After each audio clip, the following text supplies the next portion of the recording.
Alhamdulillahirabbil alamin. Wassalatu wassalamu ala asyrafil anbiya'i wa mursalin wa ala alihi wa sahbihi ajmain. Amma ba'du. Alhamdulillah hari ini kita ketemu lagi dalam seminar atau sharing judul yang dari tadi juga saya bikin deg-degan nih. Judul yang dari panitia ini, cara terbaik mengobati luka hati. Ya. Baik, namun bicara luka hati akan bicara tentang diri kita manusia, maka punten ayah bunda, teman-teman, sahabat-sahabat Kila dimanapun berada yang hari ini bergabung di Zoom maupun di YouTube, ya, saya pakai slide ya supaya lebih memudahkan. Jadi saya izin untuk share screen terlebih dahulu. Iya, cara terbaik mengobati luka hati. Baik, kita mulai dulu dari kata luka hati. Apa sih luka hati ini ya? Ya, sebetulnya luka hati ini merupakan sesuatu istilah ya, yang menggambarkan kondisi memori, ya, nih kata memori, pikiran dan perasaan yang tidak mampu untuk dikontrol. Ya. Jadi ada sedih, jadi sedih banget, marah-marah banget gitu ya. Emang dampaknya apa sih? Karena hal-hal yang tidak bisa dikontrol ini ya berdampak pada perilaku, kemudian kesehatan fisik serta mental. Ya, jadi ini sebuah istilah ya, luka hati. Karena kalau luka itu sendiri itu kalau kita bisa pakai pada ya sesuatu yang di fisik kita ini robek apa? Robek kulitnya, robek selnya gitu. Nah, tetapi kalau nanti yang disebut luka hati ini nanti akan berkaitan dengan memori pikiran dan perasaan. Ya. Terus bagaimana rasanya luka hati itu? Jadi nanti ada mulai dari rasa tidak percaya diri, ada rasa sedih, cemas, khawatir, takut, marah, ada kesepian juga, hingga ada ya depresi, ya emosi yang depresi atau gangguan emosi di level depresi. Dimana depresi ini yang bahayanya adalah karena sudah ada selalu di otaknya mau mati, mau bunuh diri, atau minimal ya ada di dalam emosinya itu ingin mencelakakan diri sendiri. Seperti membentur-benturkan kepala, ambil benda tajam untuk ya memotong nadinya dan sebagainya ya. Ini nih rasanya luka hati nih. Ini artinya kan nggak bisa kontrol, makanya muncul ya sesuatu perasaan yang ekstrim yaitu depresi. Ya.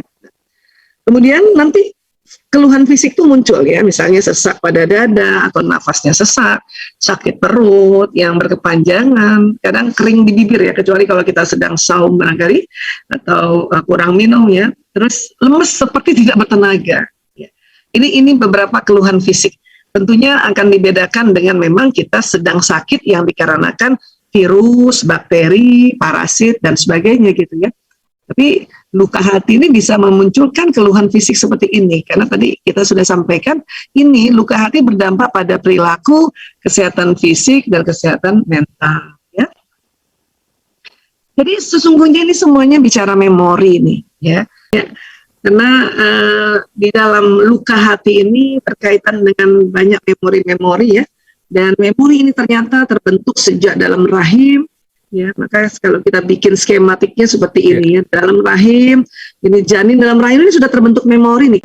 Pas lahir ya kan jadi bayi nih kita manusia ya. Kemudian ada dari bayi masa kanak-kanak sebelum akil balik ya.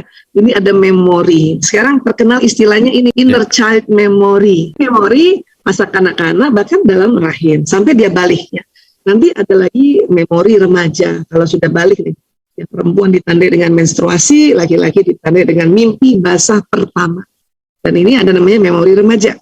Setelah 20 tahun ke atas dikategorikan dewasa. Ini juga namanya memori dewasa ya. Dan saat ini ya katakanlah ini titik di mana kita usia sekarang, saya di titik yang jalan 54 tahun gitu ya. Teman-teman juga ada di titiknya yang ada 20 tahun kan, 25, ada mungkin di atas saya, di atas 54 tahun, 60 ya sekarang ya. Tapi ini semua membentuk memori ya. Kemudian di dewasa ini nanti ada namanya memori menikah. Yang dahsyat. Jadi yang terjadi inilah yang tadi kita akan ya, simpulkan namanya memori ya. Nah, di dalam perjalanan memori ini tentu ya ada memori happy, memori senang, memori yang membahagiakan, dan di dalam memori ini juga ada memori kesedihan, memori ketakutan, kecemasan, kemarahan ya.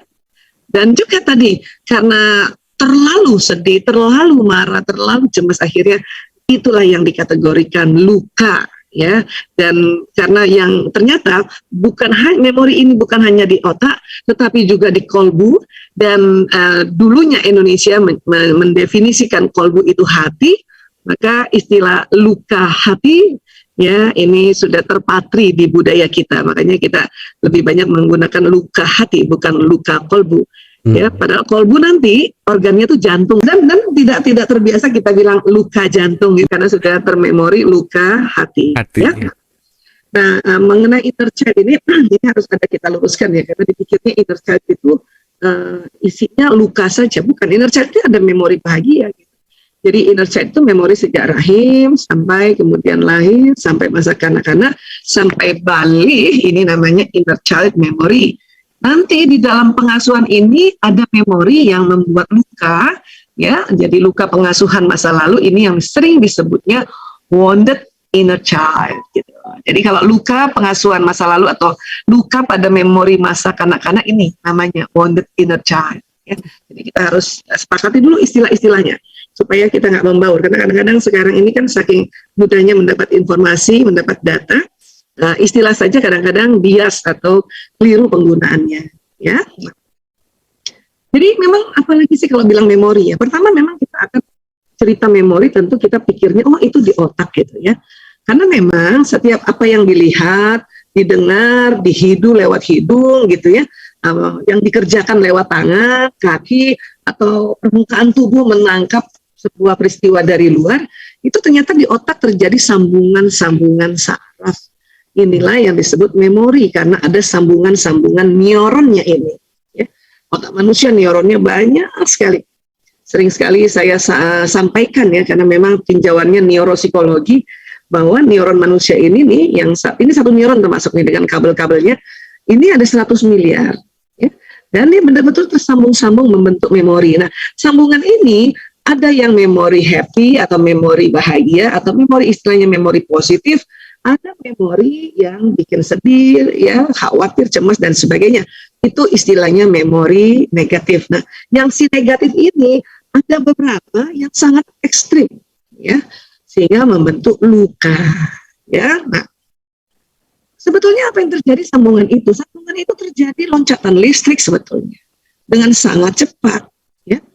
Maka mungkin ini juga ya, secara bawah sadar kita menyebutnya luka, karena ada listrik, jadi korslet gitu ya. Karena terlalu cepat, maka sambungan neuron atau kabel berikutnya, ya, karena terjadi sambungan loncatan listrik yang dahsyat, nah, itu bisa bikin luka kan. Badan kita aja kalau kesengat listrik bisa luka ya.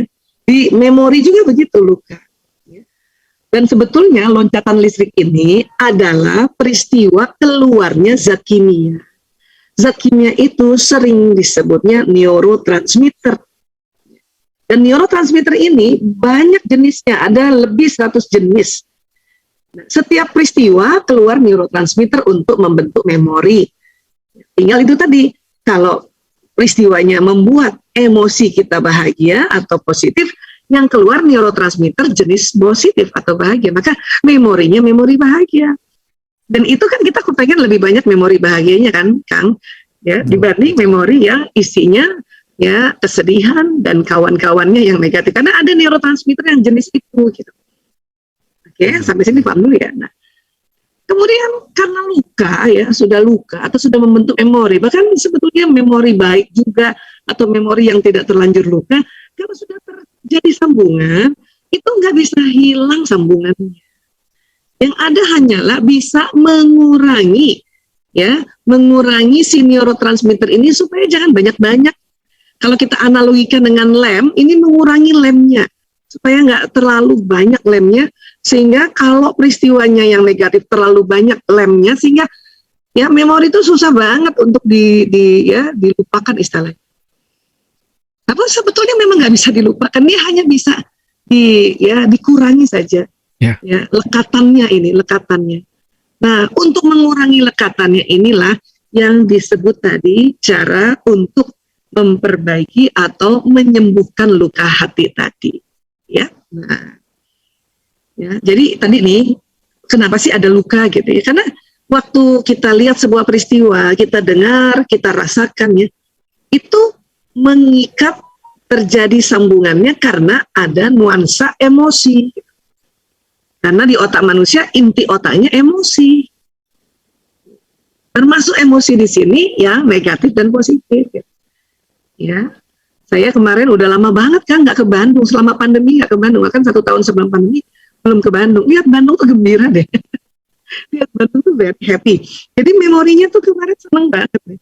Udah jadi memori juga karena udah pas tense ya, pas event, pas memori kemarin kan udah 1 hari itu jadi memori, tersambung itu memori saya. Ya, udah lama nggak makan cilok di sana, udah lama nggak makan batagor, itu kan makannya kayaknya enak banget ya, gembira banget gitu ya. Lihat pacet aja gembira, lihat kemarin, yeay Bandung, udah bener di Bandung nih. Iya, Jadi iya, kayak iya. gitu. Itu udah jadi memori loh kemarin itu. Betul, betul. Ya, hanya Nempel banget karena itu. gembira, ya sudah. Ya. Terus lewatlah suatu tempat, Iya, iya. nggak usah disebutlah tempatnya itu misalnya. Tahunan lalu, di situ juga ada sebuah peristiwa yang bikin saya sedih, gitu kan? Nah, misalnya, karena lewat tempat itu terakses memorinya nih, ya, teringat kembali, ya Allah, tempat ini pernah aku mengalami kesedihan gitu. Waduh, Masya Allah. Padahal ya, udah lebih 10 tahun yang lalu kan. Betul. Ya, nah itu kan memori juga. Nah, yang saya mau cerita adalah di limbic system ini ada beberapa tempat-tempat yang nanti Allah buat sedemikian rupa, ada tempat memori happy, ada tempat memori sedih, ya, ada tempat kemudian memori yang sedang-sedang saja, sedang-sedang saja. Di manakah memori happy itu ada? Kalau memori happy itu di depan sini, otak bagian di belakang dahi kita itu memori happy. Ya, ya. Kemudian di manakah memori sedih, memori cemas, memori khawatir itu Allah lokasikan, atau lebih sebutnya dialokasikan, lokalisasikan gitu ya. Itu ada yang namanya amigdala. Ini nih Kang nih. Nih. Ya. Nggak banyak-banyak tempatnya, kecil, tapi 2 tempat, otak kanan dan otak kiri, kanan kiri gitu. Ya, posisinya teh kalau mau dilihat lebih tepatnya kan agak susah karena dia agak di dalam. Cuman kita ini saja ya, kita gambarkan saja supaya kita bisa sentuh ya. Ya inilah di atas alis ada nih, ya atas nih. Kemudian kalau dilihat dari samping kiri atau samping kanan di depan telinga. Jadi pertemuan garis antara ya titik di atas alis dan di depan telinga kalau kita pertemukan itu tempatnya amigdala. Amigdala. Tapi kanan kiri. Di situ memori yang ditempatkan oleh Allah, dilokalisasikan memori sedih. Jadi kemarin teh pas lewat itu terus kan inget tuh memori sedih. Cuman alhamdulillah lah belajar sedikit nih tentang otak manusia. Jadi yang saya langsung pegang aja bagian sininya tuh Kang. Ya, bacain sholawat Allahumma sholli wa sallim ala sayyidina Muhammad gitu. Ya, kemudian tapi ini bukan pas kita pegang bukan tepat di situ, dia pertemuan titik ini dengan ini. Setelah pegang yang di atas alis, pegang juga yang di depan telinga. Di depan telinga ini ya. Ya, istighfar dan kita salawat. Ini cara gampangnya gitu. Untuk menetralisir memori lama itu tadi terakses. Nyala lagi itu. Supaya kalau tadi kita tekan titik-titik ini, dia tersimpan lagi dengan baik gitu. Ya, karena memang sepatunya memori tidak bisa hilang, apalagi memori yang sangat-sangat memberi bekas itu tidak bisa hilang. Untuk pembelajaran sebetulnya, untuk pembelajaran. Ya, ceritanya begitu. Maka kalau ada istilah ya, forgive yes, forget no, itu udah betul banget. Ya kan orang tuh bilang ya, saya bisa memaafkan Bu Aisyah, tapi tidak bisa melupakan. Sedang saya langsung bilang, udah bener atuh Ibu, itu emang yang diminta memaafkan, bukan melupakan. Betul. Ya? Ya, nah, ya ada tadi di amigdala. Nah, namun agar memori itu tadi tidak mengganggu lagi, maka memang kita harus isi ya bagian otak terutama yang di depan ini nih kan, yang kita sebutnya lobus frontalis. Ternyata ya cara terbaik untuk kita mengelola emosi kita atau mengelola luka hati kita yaitu dengan apa? Ya, memaafkan, Memang begitu ceritanya, ya. Nah, dan banyak penelitian ya, salah satunya saya ambil dari psikolog dari University of Southern California, Mr. Rubin Khodam, PhD. Ini sebetulnya orang Yahudi nih, namanya Rubin Khodam. Nah, Mr. Rubin mengatakan kendala pertama dan terbesar sebetulnya dalam proses memaafkan adalah ya, ketakutan dipandang sebagai pihak yang lemah, gitu. Ini ketakutan kita sendiri, ya. Namun kata Rubin Khodam, justru sebenarnya dengan mengambil keputusan untuk memaafkan, kita kembali mengambil kendali atas kehidupan kita sendiri. Gitu. Ini ya, maka kita perlu tahu juga ini bahwa kita ini ya nggak usah gengsi lah ya memaafkan, bahkan juga meminta maaf ya, karena ya itu tadi mungkin banyak juga teman-teman jangan ya, kamu lemah banget maafin dia, itu ya kalimat-kalimat nasihat-nasihat keliru itu yang mungkin banyak selama ini sehingga kita sulit memaafkan gitu. Padahal penelitian banyak sekali, ini baru satu aja si Mr. Rubin Khodam mengatakannya. Nah, memangnya yang terjadi di otak pada saat memaafkan apa sih Bu Aisyah? Ini tadi kan kita sudah belajar, ini terlanjur keluar nih neurotransmitter atau lemnya yang terlalu kuat ya. Nah pada saat memaafkan ini nih uniknya neurotransmitter ini memudar, bukan menghilang ya, memudar. Nah, ya sehingga supaya kita ingat gitu. Saya ingat aja kemarin, tapi nggak ngamuk sih. Misalnya gitu kalau terlalu ekstrim ya. Yeah. Kalau kemarin tidak memaafkan bisa ngamuk tuh, misalnya gitu. Ya, dan kalau orang lihat, Bu Aisyah ngamuk, kan ya Allah malu-maluin amat ya. Udah ngajarin orang memaafkan, dia ngamuk kan gitu ya. Nah, itu. Jadi yang terjadi itu. Ya, saya cerita ini supaya lebih memudahkan ilustrasinya gitu. Tapi seluruh Bandung ya cuma satu aja tempat itu yang tadi set memory gitu ya. Nah, kemudian ada kalimat gini, memaafkan tak mudah, ya. Tapi mengapa sangat dianjurkan? Ya, bahkan dalam ya ayat-ayat di Al-Quran banyak sekali Allah minta kita memaafkan. Salah satunya ini di surat Al-Hijr ayat 85. Maka maafkanlah mereka dengan cara yang baik. Coba gitu ya. Nah, kita nih kalau nggak belajar bahwa memang Allah meminta kita memaafkan, itulah susah memaafkan. Untuk itu kalau ilmu otak nih, lokasi otak atau neuroscience ya, tadi kan kita udah belajarnya di depan otak kita ini ada namanya bagian prefrontal cortex. Kalau nanti ya kalau konsep Islam ini akal tuh di sini. Ini kan otak ya, semua ini otak ya. Akal bagian dari otak. Nah kalau di dunia kedokteran, akal ini namanya di bagian prefrontal cortex.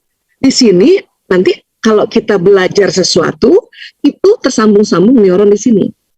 Ya, membentuk apa? Membentuk memori ilmu, memori nasihat, memori tuntunan. Ini di sini gitu.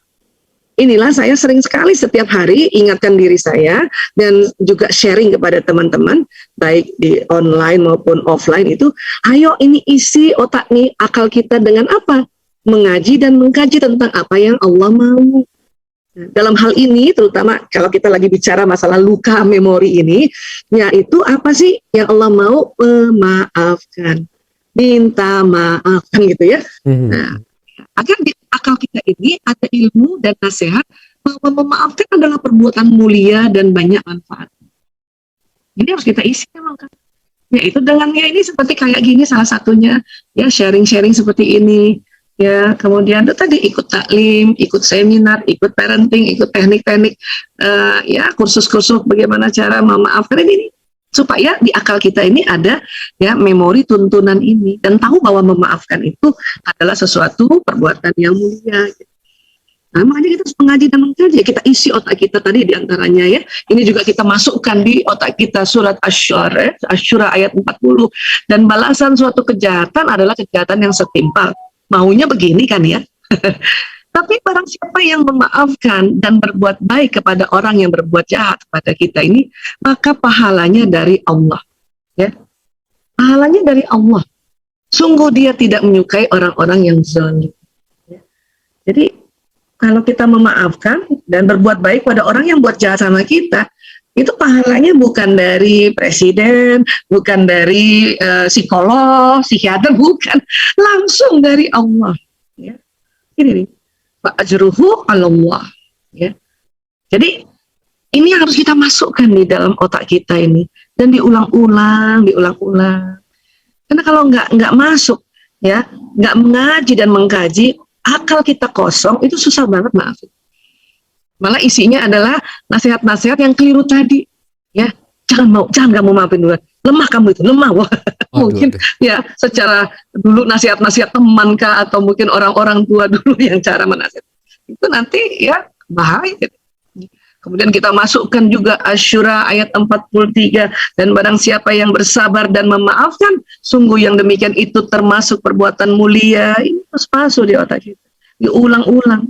Karena memori itu perlu diulang-ulang, terutama memori-memori untuk tuntunan hidup itu harus diulang-ulang. Makanya kenapa kita mengaji, mengkaji, diulang. Sholat itu diulang, karena sabar dan sholat inilah ya penolong kita. Oke, nah apalagi yang harus kita masukkan itu tadi tuntunan, contoh-contoh dari ya Rasulullah SAW. Maka kita harus baca sirah. Salah satu diantaranya ini Aisyah radhiyallahu an pernah ditanya terkait watak pribadi Rasulullah SAW. Ia pun menjelaskan adalah Rasulullah SAW orang yang paling bagus akhlaknya. Beliau tidak pernah kasar, tidak berbuat keji, tidak berteriak-teriak di pasar. Mungkin zaman Rasulullah hidup itu banyak orang teriak-teriak di pasar ya, dan tidak membalas kejahatan dengan kejahatan, malahan beliau pemaaf dan mendamaikan. Ini harus kita pelajari juga, harus baca sirah ini, masuk lagi di otak akal kita, masuk lagi di prefrontal cortex kita ya. Ya. Tambahkan lagi ya, ini contohnya ya hadis riwayat Ahmad dari Ubadah bin Samit radhiyallahu an, Nabi SAW bersabda, tidaklah seseorang yang badannya dilukai oleh orang lain, kemudian ia bersedekah dengan memaafkannya. Ya, jadi tidak menuntut balas yang sama, tapi memaafkan itu rupanya sedekah juga. Ya. Allah akan hapuskan dosanya sebanding dengan permaafan yang ia sedekahkan. Ini kan luar biasa ya. Langsung Allah yang memberikan, menghapuskan dosa, Allah yang tadi memberikan pahalanya juga untuk tadi memaafkan. Ini harus belajar kita masuk di otak nih mas. Mungkin sahabat-sahabat Fillah sudah pernah juga baca hadis ini. Hari ini kita ulang bersama untuk ya Allah, ternyata ya memaafkan itu salah satu bentuk sedekah juga gitu kan. Ini supaya masuk di sini, di prefrontal cortex. Dan di sini ada happy memory sebetulnya. Ya, happy memory, katakanlah ilustrasi kemarin Bandung banyak banget happy memory saya di sini. Tetapi juga di ini amigdala nih, ya amigdala kan bagian dari emosi sebetulnya. Ya. Nah ini ada angry, fear, and sad memory kan di sini. Ya, jadi nah karena kita isi terus di sini tentang hal-hal tuntunan, ya tentang manfaatnya atau keutamaannya memaafkan, maka ya kita bisa memasang rem ini ditandai dengan garis biru agar tidak mengambil memori lama yang negatif lagi. Kalau kita banyak belajar, ya. Nah ini, oke.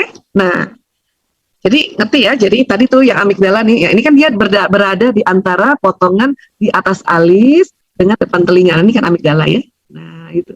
Kalau cara gampangnya kemarin langsung aja diusap-usap, istighfar sama diusap-usap di bagian ya atas alis dan di depan telinga, bacakan salawat gitu. Udah terus bisa senyum lagi, terus malah inget yang baik, jadi bukan inget yang mengakses memori di amigdala, malah mengakses memori di prefrontal cortex gitu ya. Iya, dan terus saya langsung inget, iya emang gue juga yang salah waktu itu misalnya. ya jadi ini ceritanya nih ilustrasi ya, tapi ya ini cerita nyata juga. Ada satu tempat saya waktu itu minta beli sesuatu sama suami, nggak tahu kenapa suami mukanya jutek banget gitu. Jadi saya langsung kesel, langsung marah gitu. Lupa kalau punya ilmu di sini ini saking ya apa istilahnya belajar tentang otak laki-laki, bahwa laki-laki itu sebetulnya bukan dia kesel sama saya, suami saya bukan kesel atau nggak mau mengabulkan permintaan saya, emang mukanya begitu gitu loh. Otot wajah laki-laki ini karena hormon testosteron, hormon maskulin itu bikin nggak terlalu lentur gitu, kaku. Apalagi kalau di awal-awal kaget. untuk dimintain beli sesuatu gitu, kaget, bukan dia nggak suka, kaget. Cuman saya waktu itu juga sedang sensitif karena mau mens, ya lihat muka suami kayaknya menggerutu, tempat kan kesel. Betul. Dan ingat, tempat kesel itu di sini, dan ini adalah bagian dari limbik sistem otak emosi. Ya, langsung merasa luka kan merasa tadi tidak terkontrol. Ya, hormon stres saya juga muncul dan tidak terkontrol gitu ya. Habis itu saya langsung belum apa-apa, belum dia jawab apa, saya bilang ya udah kalau nggak mau beliin. Kalau diingat-ingat norak banget gitu ya. Tapi Aduh, Masya itulah Allah. kita punya memori ya. Gitu. Maka ya udah saya langsung aja pijit-pijit bagian di sini karena nanti akan terjadi ya pertemuan persilangan tempatnya itu ya, malah saya ingat lagi, oh iya ya emang aku yang salah gitu, oh iya ya kan suamiku laki banget. Mukanya kalau diminta duit mukanya kaku dulu. Bukan nggak mau ngasih ya, tapi kaku dulu gitu. Baru ingat ilmunya. Kalau kita sudah bisa merilekskan lagi si amigdala ini, ya. Nah, kemudian kita ya pernah belajar yang namanya batang otak. Batang otak ini kan otak emosi, ini kan otak mamalia nih, ya. Batang otak di sini namanya otak reptil. Dia punya sistem juga batang otak apa? Fight or flight, ngeyel atau ngambek. Ya. Untung kemarin ke Bandung itu nggak sama suami itu. Kalau sama suami, saya langsung ngeyel lagi. Untung sama anak-anak saya gitu ya. Nanti kan sama anak-anak, ibu kalau sama anak-anak kan lebih cepat memaafkan dibanding istri ke suami ya.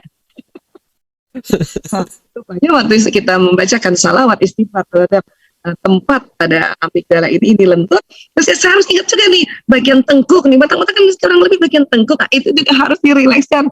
Ya, caranya banyak hal waktu itu kalau saya pernah sharing-sharing, tarik nafas panjang, istighfar, atau gitu pencet-pencet aja bagian sini gitu, bagian leher.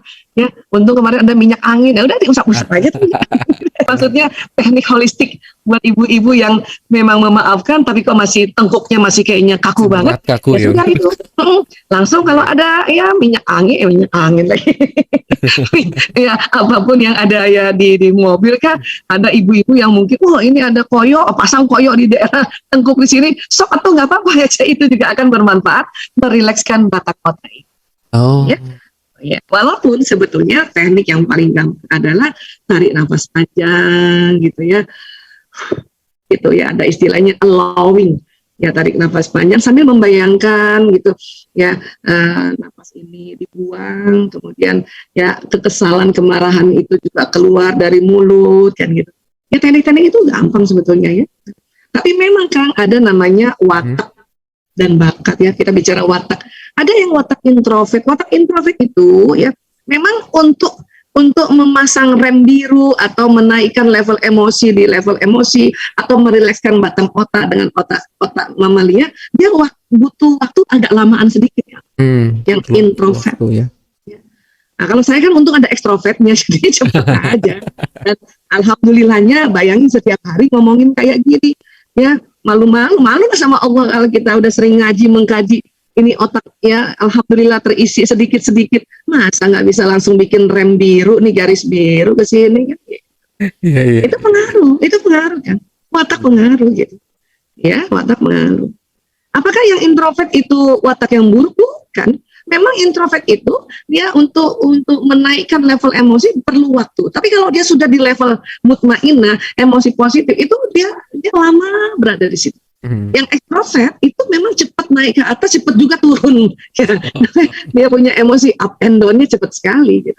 Jadi semua watak baik dan semua watak ada mewarnai respon tubuh ini untuk menghadapi emosi, menghadapi memori-memori angry, fear, and sad memory ini. Ya, jadi harus mengerti. Nah, cara gampang ya itu tadi, kalau saya sih udah semua cara kita pakai kemarin, termasuk tarik nafas panjang. Ya. Nah, sebelumnya kita cerita dulu nih di amigdala ini kan tadi ya ada neuron nih tadi. Ya kan? Ini kan nyala terus Kang. Neuron ini di sini memorinya kan udah sambungan-sambungan memori negatif di sini kan. Yang sedih lah, yang marah, yang kesel ada di sini. Tapi karena kita belajar ya, apalagi kemarin alhamdulillah habis dari tempat ya Quran itu disyamil ya. Jadi kita baca Quran di sini terakses lagi ilmu-ilmu yang apa yang Allah mau, terutama ayat-ayat mengenai memaafkan. Maka ini nanti memori di sini yang mengobati ya, kalau bahasa gampangnya ya. Tadi kalau bahasa neuroscience-nya memasang rem biru untuk tidak mengambil amigdala ini gitu. Tetapi amigdala ini juga tidak bisa dibiarkan sambungannya yang terlalu kuat. Harus diudarkan juga sambungan di amigdala ini. Nah, itulah tadi memaafkan itu adalah memudarkan ilmu untuk menahan agar tidak mengakses cepat memori di amigdala. Memaafkan ya adalah sambungan-sambungan yang di amigdala ini jadi lebih memudar gitu. Cara itu tadi ya, cara paling umum ya, cara paling umum memang adalah allowing istilah kita, yaitu tarik nafas panjang, buang lewat mulut. Lebih afdal lagi pada saat buang lewat mulut itu membayangkan kalau memang marah, lihat ya, melewati satu tempat atau namanya trigger factornya place itu, marah kah sedih, kita bayangin waktu ya, ngembuskan keluar itu tulisan marah, bayangin juga masuk ke tanah. Makanya para pujangga mengatakannya, ya kuburkan perasaan luka hati. Kan nggak mungkin kita masih hidup langsung kita, karena tadi luka memorinya ada di otak, terus kita kuburkan otak. Maknanya adalah kita kuburkan energinya dengan cara waktu menghembuskan keluar itu tadi marah masuk ke dalam tanah. Kenapa sih harus dibayangkan, Bu Aisyah? Ini karena kerja saraf juga, kerja otak. Ini penelitiannya oleh Dr. Roger Wilkes-Barre tahun 80-an ini, neuropsikolog yang dapat hadiah Nobel. Ya, Roger Wilkes-Barre meneliti bahwa ternyata otak manusia yang Tuhan ciptakan antara otak kanan dan kirinya tupoksinya beda. Tugas pokok dan fungsinya beda. Yang kiri untuk bicara, afirmasi, ya, kalimat-kalimat penegasan, berhitung, matematika, detil, analisa kiri. Ya, kanan visualisasi, imajinasi, intuisi, ada irama, ada sintesa atau hikmah di kanan. Gitu. Nah, dalam penelitian oleh ilmuwan-ilmuwan sebelumnya, rupanya ya otak kanan mengatur tubuh yang kiri, otak kiri mengatur tubuh yang kanan, gitu. Bersilang. Nah, jadi kalau kita tadi bilang ya Allah, saya ingat lagi tempat ini ya Allah, saya maafkan suamiku ya Allah, ampuni dia ya Allah. Itu kan afirmasi saya. Walaupun bicaranya sir dalam hati waktu itu lewat, karena anak saya nggak tahu tuh tempat yang saya di situ ada trigger factor, ya. Karena saya ngomongnya sir. Itu baru otak kiri yang kerja, pesannya jalan di tubuh kanan. Nih. Karena sistem saraf ini kayak kabel listrik, dia membawa pesan apa yang ada di otak. Nah, tubuh kiri belum ada pesannya. Padahal hati atau kolbu atau jantung itu di kiri. Iya. Karena memang luka kalau di ilmu otak itu tersimpannya di amigdala. Namun ternyata bukan hanya di amigdala tersimpan, juga bisa tersimpan di kolbu juga. Di jantung juga, di bagian serambi di sini. Biasanya kalau saya cerita tentang kolbu itu akan cerita lebih dalam tentang ini. Terekam juga di sini. Maka kita harus membayangkan, visualisasikan itu. Cara tergampang memvisualisasikan itu tadi waktu menghembuskan, keluar tulisan marah, tulisan kesel, empat, sedih, gitu. Supaya otak kanan bekerja, pesannya jalan di tubuh kiri. Dan juga ya mengobati memori yang ada di jantung ini, di hati inilah kalau kita bilang. Tapi kalau hati sesungguhnya organ kan di sini, ya. Tapi apapun itu, misalnya dua-duanya mau diobati pun, alhamdulillah kita kalau tadi waktu pakai ucapan kiri, maka yang lever ini juga terobati dengan kita membayangkan ya kolbu jantung ini terobati kan gitu. Makanya diminta untuk membayangkan tadi, ya. Maka ada kita istilah di dalam neurolinguistik program, ilmu tentang ya otak dengan ucapan ya. Kiri, pada saat kita afirmasikan itu kerja kiri, pada saat memvisualisasikan itu kerja dari otak kanan. Gitu. Bahkan sebetulnya nanti pada saat kita membayangkan satu peristiwa untuk kita memaafkan, kita sama ingat-ingat lagi memori lama dulu, ya diingat-ingat aja lagi, ya. Terus kita hadirkan memori itu, terus kita juga menghadirkan orang di dalam peristiwa itu. Misalnya saya tadi cerita, ya saya hadirkan suami saya di depan saya gitu. Ada namanya teknik gestalt terapi, teknik visualisasi role play gitu ya. Saya bayangin, kita tutup mata ya, ini tapi kan kita pakai ekstrim lah gambarnya ya. Bayangin hadirkan suami, walaupun nggak begini juga sih posturnya. Terus ya kita membayangkan visualisasi, membayangkan ya ceritanya saya bicara sama suami, saya bilang saya maafkan kamu, ya ya Allah ampuni dia waktu itu gitu. Terus saya membayangkan ya seolah-olah saya mendengar saya bilang saya minta maaf, bukan saya nggak mau ngebeliin, emang muka gue begini kata suami. Saya bayangin begitu gitu. Dan sini terjadi saling memaafkan dalam teknik visualisasi di otak itu. Ya. Goalnya itu saling memaafkan, dia tahu ini gitu. Dengan kalimat kita duluan, saya maafkan kamu. Gitu. Karena tadi di otak kita yang di akal itu banyak sudah kita isi lagi ya ayat-ayat tentang keutamaan memaafkan. Dan kita juga melihat dia minta maaf gitu. Di dalam pembayaran kita ya, jangan paksain ya, dia akan bilang minta maaf. Goalnya sebetulnya saling memaafkan. Iya, ini terjadi mekanisme luar biasa di otak kita nih, di otak saya, di amigdala saya, dan di jantung saya atau di kolbu saya.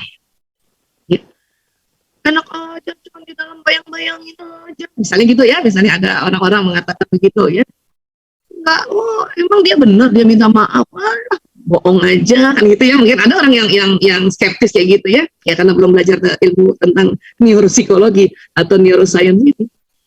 Apa yang terjadi pada saat di otak kita saling memaafkan itu bisa sampai pada orang itu. Kok bisa Bu Aisyah? Iya, karena dari otak kita kan ada listriknya tadi, itu keluar gelombang brain wave, gelombang.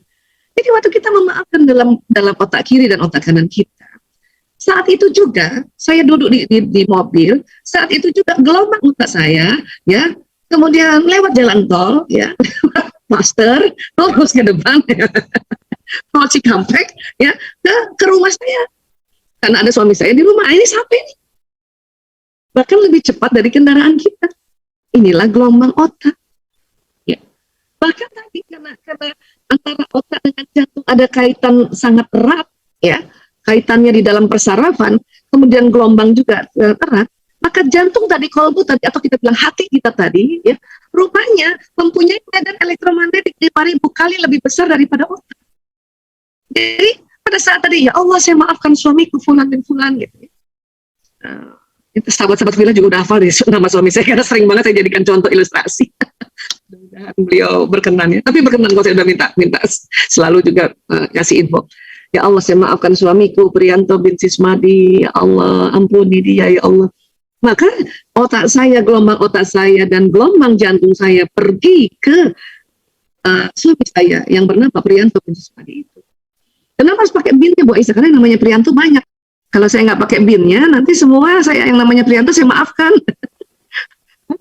Nanti sinyalnya nggak terlalu tertuju kepada orang yang kita mau maafkan. Ya, bias gitu. Ya. Nah, untuk itulah tubuh kita ini ternyata mengeluarkan sinyal luar biasa, terutama dari otak dan khususnya di bagian sudur ini, di bagian jantung luar biasa. Gitu. Ya. Nah, dari mana gelombang ini nanti keluar? Dari yang namanya pembuluh meridian yang di bawah kulit ini. Pembuluh meridian ini. Ini ada titik-titik di mana titik ini bergerak terus, Kang. Dia bergeraknya berputar arahnya berlawanan arah jarum jam. Nah, ini namanya bertawaf ya. Ngiyang gitu. Ya. Nah, yang membedakan orang satu dengan orang lain atau kondisi kita detik per detik, menit per menit, jam per jam, putaran gelombang ini, meridian ini tidak semuanya aktif. Kadang ada yang lambat di beberapa tempat, ada yang cepat di beberapa tempat gitu. Ya, kadang ada yang lama jalannya ini putarannya ini, tapi tidak berhenti, dia lama aja. Ya, tidak. Inilah mengapa ya di dalam terapi-terapi, khususnya terapi medis timur istilahnya, banyak sekali terapi-terapi yang berkaitan dengan pembuluh meridian ini. Ya, bekam, akupuntur, akupressure, terapi warna, dan terapi kerokan dan sebagainya ya. Tadi termasuk tadi pasang koyo dan sebagainya. Ini sebetulnya dalam rangka untuk melancarkan tadi putaran-putaran ini. Ya, tentunya ya terapi-terapi itu apalagi kalau nanti ada berkaitan langsung kena badannya, itu juga untuk merilekskan si otot ini. Ya. Namun yang luar biasanya ini mumpung kita bicara ya dan ini ya Masya Allah ya, kita umat Islam ini Allah perintahkan untuk menegakkan ya ibadah, ya, terutama ibadah-ibadah khusus yaitu sholat, ya, kemudian saum, kemudian ini tadi ya sedekah, ya, zakat, wakaf, itu kalau makna dari pembuluh meridian ini itu untuk memperlancar putaran. Putaran. Bahkan itu tadi wudhu saja akan memperlancar putaran bagian-bagian tubuh yang dibasuh atau diusap dengan air wudhu tadi. Gitu. Ya. Sholat jelas dia akan putarannya dipercepat lagi. Karena gerakan-gerakan dalam sholat, katakanlah dalam satu rakaat itu putarannya 360. Berdiri tegap, kemudian ruku, kemudian 2 kali sujud, ya, itu membentuk 360 derajat. Ya. Ini akan membuat putaran-putaran jadi cepat. Ya, sedekah yang sukarela kita sebut infak, yang wajib yaitu zakat. Kemudian kalau dalam skup yang lebih luas lagi, ya, wakaf, itu memperbuka putaran ini. Jadi artinya gini, kalau memang mau ya gelombang kita ini afdol, mantep, jalannya cepat, ya, kalah itu 4G, misalnya gitu. Itulah makanya mengapa kita disuruh ibadah. Jadi nanti pada saat salah satu manfaatnya adalah ya, satu mengirimkan doa, mengirimkan niat, mengirimkan perasaan. Kadang tadi mengirimkan permaafan, memohonkan ampun, itu cepat banget kan. Ya, saya kemarin Masya Allah sangat meyakini karena kita belajar ya, karena ya dengan belajar makanya muncul ilmu yakin ini ya, apalagi waktu lewat tempat itu untung habis sholat gitu kan, untung habis sedekah gitu kan ya. Saya meyakini bahwa apa yang saya lakukan, ya Allah, saya maafkan suamiku fulan bin fulan, ampuni dia, oh cepat banget ini sih, dan sampai pada orangnya tersebut. Gitu. Nah itu yang saya meyakininya, sehingga saya meyakini walaupun suami saya di rumah kah, lagi duduk-duduk atau bahkan lagi tidur-tiduran, dia mungkin ya, atau mungkin lagi tidur betulan, mungkin mimpi istrinya yang memberikan maaf pada dia. Itu sebetulnya yang terjadi kan, asik kan, ya. Asik gitu. Nah, jadi tekniknya ini forgiveness nih gini, ya. Tapi ada persiapannya dulu nih, ya. Pokoknya niat dan tekad yang kuat nih adalah kunci keberhasilan. Ingat ya, forgiveness terapi ini masuk di dalam teknik Islam muhasabah, ya. Jadi teknik mandiri ini dilakukan rutin selama 7 hari berturut-turut sebelum tidur. Terutama kita ingin memaafkan satu peristiwa yang sangat kuat, sangat intens melekat di otak, ya. Kemudian tetap kita siapkan kertas dan alat tulis ya, walaupun mungkin kata anak-anak ya jangan pakai kertas alat tulis dong, ini kan milenial kan, ya terserah, Anda boleh juga bikin di memo-memo gadgetnya ya. Kalau saya sih karena orang lama pakai kertas dan alat tulis ya. Kemudian tuliskan daftar orang atau kejadian yang sekiranya memiliki emosi negatif yang mempengaruhi hidup Anda. Ya. Biasanya bisa karena kecewa kah, marah kah, dendam dengan seseorang, bahkan tentang rasa tidak terima dengan perlakuan seseorang. Kita tulis ya, dalam satu terapi ambil untuk 3 orang saja dulu ya, karena kalau terlalu banyak nanti waktunya terlalu ambil banyak, jadi ambil 3 orang lebih dahulu ya, nanti kalau udah 3 orang itu 7 hari berturut-turut ya. Dari daftar tersebut ukur dulu intensitas emosi ya, pada nama yang kita tulis ya, misalnya ada istri terhadap suaminya fulan bin fulan ya, berapa sih intensitas emosinya 1 sampai 10. Tulis di sampingnya nama orang tersebut. Makin kesel atau makin marah, makin sedih, ya makin tinggi berarti angkanya. Ya. Kadang-kadang ya saya juga lucu nih ibu-ibu ya, coba ya tuliskan berapa intensitasnya skala 1 sampai 10, dia tulisnya 100 dok. Selama suami 100, mintanya cuma sampai 10 udah 100. Berarti banget ya. Nah ditulis di situ. Kemudian lakukan untuk semua daftar orang yang sudah Anda buat juga untuk sendiri tadi ya, 3 orang tadi misalnya. Ya, atau ada juga yang tulis dia ada yang kesel sama dirinya sendiri, nomor 1 dirinya sendiri, itu boleh banget ya. Nah kemudian ya, kalau nanti tata caranya cari ruangan yang nyaman, minim gangguan ya, pasti mungkin di kamar ya, dan tentu sebelum tidur mungkin anak-anak udah tidur duluan atau mungkin suami udah tidur duluan. Kalau saya lebih senang sebelum tidur pun di atas sajadah, sehingga kalau suami terbangun dia lihat saya di atas sajadah, dia tahu oh saya masih ibadah.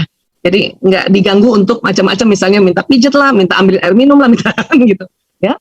Kemudian Anda bisa melakukannya dengan posisi duduk santai di sofa kah, atau bisa juga duduk di pinggiran kasur sebelum tidur ya. Kalau yang senang gini ya, kalau saya pilihnya di atas sajadah. Kemudian baca ta'awuz, baca basmalah, berdoa agar apa yang Anda lakukan berhasil. Karena banyak kita ini meremehkan tentang forgiveness therapy, dilakukannya asal-asalan dan tidak punya tekad ya, kemudian juga kita tidak berdoa bahwa ini untuk berhasil kan. Karena sayang banget kalau sudah mau memaafkan seseorang dan kemudian memorinya terlalu kuat, ya kita lakukanlah ini muhasabah ini supaya otak kita nggak jauh. Nanti lihat deh, jauh lebih sukses kita. Ya. Kemudian duduk dengan santai dan pejamkan mata Anda, niatkan untuk melakukan teknik ini dengan penuh kesadaran demi hidup yang lebih baik. Hidup kita lebih baik kalau kita banyak maafin orang. Apalagi pasangan hidup kita, apalagi orang tua kita, apalagi anak-anak kita, mertua kita, dan orang yang sekilang ya ring satu itu. Kalau kita ya forgiveness terapi pada mereka, lihat deh, Allah banyak bukakan keberkahan, bukakan juga rezeki. Ya, itu saya meyakini banget itu karena memang sudah diyakini lewat ilmu, kemudian dengan mata kepala jadi ilmal yakin, dengan mata kepala ainul yakin, dan karena sering dilakukan akhirnya hakul yakin. Ya. Kemudian ya tarik nafas yang dalam melalui hidung Anda secara perlahan, keluarkan perlahan ya lewat mulut gitu ya. Kemudian lakukan pernafasan tadi sambil Anda bilang pada diri Anda rileks, lakukan sebanyak 7 hitungan ya. Nanti kalau Mas dilakukan sendiri boleh kok sambil buka mata, tarik nafas ya. Boleh juga untuk pejamkan mata, gampang kok ini ya. Kemudian ketika Anda sudah rileks sekarang bayangkan, rasakan dan dengarkan seolah-olah Anda memanggil diri Anda sendiri untuk datang ke hadapan Anda. Agar kita memaafkan dulu diri sendiri ya. Hadirkan diri Anda di depan Anda, santai saja, nikmati sampai Anda merasa benar-benar ia telah hadir. Setelah hadir, bilang pada diri Anda, wahai diriku, bilang terima kasih ya, terima kasih atas segala pengorbanan dan usahamu selama ini. Apapun kesalahan yang pernah kamu lakukan, sudah aku maafkan. Mari berkembang lebih baik lagi, aku sayang kamu karena Allah. Jadi kita bicara sama diri kita. Tapi tekniknya dengan gestalt tadi, dengan menghadirkan diri kita di depan kita. Ya, dan ini sangat ilmiah dan sudah diteliti bertahun-tahun di jutaan orang dan it works ya, bekerja banget ini. Ya, karena tadi otak kiri kanan tadi. Kemudian bayangkan diri kita tersenyum, lalu kita pelukan sama diri kita. Kita pelukan sama diri kita, ya. Lalu izinkan dia untuk kembali pergi dan masuk ke dalam diri kita. Ya, ini untuk diri kita. Nah, kemudian, ya, atur kembali nafas Anda, 3 kali tarikan dan hembus nafas yang dalam. Masuk ke list orang yang tadi, yang siapa sih yang tadi mau kita maafkan, suami kah, anak kah? Amat ya, seperti tadi bayangkan, rasakan, dengarkan, seolah-olah coba hadirkan ya di hadapan Anda. Katakan padanya, sebut namanya, wahai Fulan bin Fulan, aku minta maaf dan aku memaafkanmu. Apapun kesalahanmu itu sudah terjadi, yang bisa kita lakukan hanya perbaiki. Insya Allah aku telah memaafkan semuanya. Ya Allah, ampuni Fulan bin Fulan ini. Seperti itu. Ya, bayangkan orang tersebut tersenyum, minimal mengangguk ya. Karena kalau kita bayangin suami, laki-laki itu jarang tersenyum di dalam pembayangan kita, tapi dia mengangguk-angguk lalu pergi gitu. Ya. Tapi ada juga yang bisa membayangkan suaminya tersenyum, bahkan ada juga yang bisa membayangkan suaminya bilang, ya saya minta maaf. Bahkan ditutup endingnya ya saling berpelukan di dalam pembayangan itu. Ya kan? Dan akhirnya kalau dia sudah pergi, coret list orang pertama yang ada di kertas tadi, kemudian ukur lagi. Dari 10 udah turun berapa? Ada yang, aduh saya baru turun 7 Bu Aisyah, ya nggak apa-apa kan disuruh 7 malam kan, besok lagi lah, kan gitu, nggak masalah, ya. Nah, atau cuma dari 10 turun 9, ya nggak apa-apa, udah penting turun sedikit 1, besok lagi kan 7, makanya 7 malam berturut-turut ini, ya kan. Kalau sudah, ganti dulu dengan orang yang lain yang ada, ya ulangi untuk semua orang di daftar Anda yang ya, setelah itu, ya turun lagi. Selesai semua, tutup sesi dengan rasa dan ucapan syukur. Alhamdulillah ya Allah, aku bersyukur padamu, memberikan kekuatan dan keikhlasan pada diriku untuk memaafkan orang-orang dalam listku ini. Ya. Lakukan rutin setiap hari selama 7 hari atau sesuai dengan hasil cek skala intensitas. Ada orang ya dengan suaminya ya cuma 1 malam aja, ya udah langsung 0, dari 10 ke 0, udah asyik. Ya asyik itu. Allah sudah memberikan ya rahmat turun karena kita berdoa sungguh-sungguh untuk tadi ya menterapi diri kita, mengobati diri kita. Allah langsung kasih rahmatnya pada diri kita. Oh bisa cuma semalam aja jadi. Tinggal ada nggak di list itu yang masih belum ya turun sampai 0 intensitas, skala intensitasnya, itu lanjutkan lagi. Ya. Dan ingat sekali ya, yang kita sedang lakukan di dalam tugas ini juga akan terkirim ke orang tersebut. Ya suami kah, ya anak, dan ini nembus dinding, nembus tempat, nembus segalanya, tembus itu. Ya, paham sampai sini ya? Karena bukan apa-apa, itu yang mengatakan Hah, masa kita aja mulu yang melakukan itu, orang itu emang kadang-kadang kita nih, kita disuruh, karena ini kan bisa nih kita lakukan, cuman kadang-kadang kita nggak mau dengan berbagai macam alasan. Nah, itu yang bahaya. Nah, ya, tebus dulu tuh alasan-alasan supaya kita ya mau melakukannya. Nah, after effect-nya apa sih manfaat yang dirasakan setelah forgiveness ini? Ya, setelah praktek rutin teknik forgiveness terapi selama waktu yang telah ditentukan, Anda akan merasakan manfaatnya. Ketenangan, fokus yang jauh lebih baik, stres berkurang, dan emosi Anda kini tidak akan bergejolak semisal ada trigger. Kayak kemarin yang lewat yang nggak terlalu bergejolak, yang saya bilang nggak pakai teriak-teriak tuh, udah senyuman malah ketawa-ketawa lagi, inget-inget dulu, ya. Atau ketemu orang tersebut, tadi saya sekilas ada yang bilang saya hindari ya apa? Kita lakukan teknik forgiveness. Jadi pas satu saat ketemu kita biasa aja. Bahkan kita menjadi pribadi yang sangat mulia dan orang itu tersentuh. Saya yang salah tapi orang itu malah senyum duluan ya. Kita mulia banget. Dan perlu dipahami, melakukan teknik ini bukan berarti Anda tidak perlu meminta atau memberi maaf di dunia nyatanya. Perlu juga. Hanya dengan kita pakai teknik forgiveness ini dulu ya, sama seperti kita memperbaiki luka kita terlebih dahulu. Dengan begitu Anda telah memiliki bekal dan lebih siap untuk melanjutkan perjalanan dengan kondisi yang lebih prima daripada perjalanan memaafkannya ini. Ya. Jadi langsung kita bisa, ya ayah, saya tuh berkali-kali membuktikan ya muhasabah ini dengan ayah, aku minta maaf ya waktu itu, sampai saya ceritakan kenapa, ya saya salah sangka, saya kira kamu ngeliatin ibu-ibu di depan, padahal mata kamu emang lurus ya, saya bilang gitu, dia malah ketawa, dia bilang, kamu ini lucu aja katanya. Akhirnya bisa buat bercanda gitu, ya.